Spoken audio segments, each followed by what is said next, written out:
Proteins are most commonly found in eggs, almonds, other type of nuts, white meat, dark meat, in different forms. Bigger question is, how are proteins formed? Proteins are formed from two simple functional groups. One is amino group that has a nitrogen and two hydrogens. It has a R group. The R group refers to 20 different types of different molecules that can be attached to it. This can make the molecule negative, polar, and so forth. And this affects the process later on that we will be able to see. By looking at this chart, you are able to see the 20 different types of amino groups. Every single one of the amino groups have a different name, and 5 different types of groups to separate their function. As glycine and lysine are part of the same group, both of them would have similar functions and properties to them. This trend continues on to divide the following groups in between. To form a protein, there must be a secondary group to be attached. This group is called carboxyl. Carboxyl is mostly common and founded in Coke, toothpaste, types of plastic found in tiles, and things with gases and cheese. Carboxyl group must have a R group. As mentioned before, it can be any of many different types of molecules, a carbon with a double bond O, and a other group called alcohol, OH. Now we have a pretty good understanding of the primary elements required to make a protein. Now we're going to be talking about how this process is done. This process is done by making a pentyne bond. Once amine and a carboxylic acid bonds, they will make this structure. Once this structure is made, there's different objects that these can make depending on the R group, as this is a variable in this equation. Depending on the R group, it can be positively charged, negatively charged, and so forth. And these have special names that will come to affect the protein in the tricer on the third stage of development.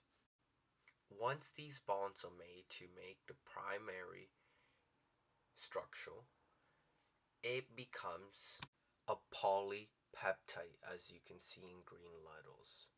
Moving forward, we see this structure. This structure is called a secondary structure. In between these secondary structures, there's two parts, a alpha helix structure and a beta pleated sheet. As you can see in this diagram, the alpha helix structure is the pink and the beta sheet is the yellow. The reason that this occurs is because the oxygen and the nitrogen are so electric negative that the H in these bonds becomes so discharged with one another that becomes into a backbone for the structure. To the tertiary stage, the tertiary stage is defined by 3 classes. One of the classes is hydrophilic, meaning water loving. Second class will be hydrophobic, fearing water.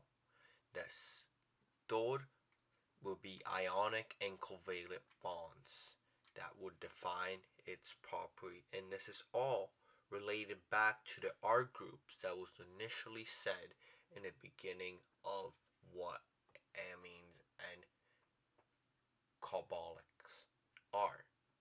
It all relates back to a third stage Going to the fourth, the contrary stage, this can only happen once the thought is completed. It becomes two tertiary stages of different molecules making together. It can be imagined as two different types of balls that went through the whole process that made it to the third, and now two of them are mixing to make a contrary stage. With these can be made into really different things. One of them will be enzymes. The enzymes are special in the way they work and function, as they are a catalyst in the unique property of making new chemicals. This is important in our body as this helps us keep healthy, reflourish, and be active with our body.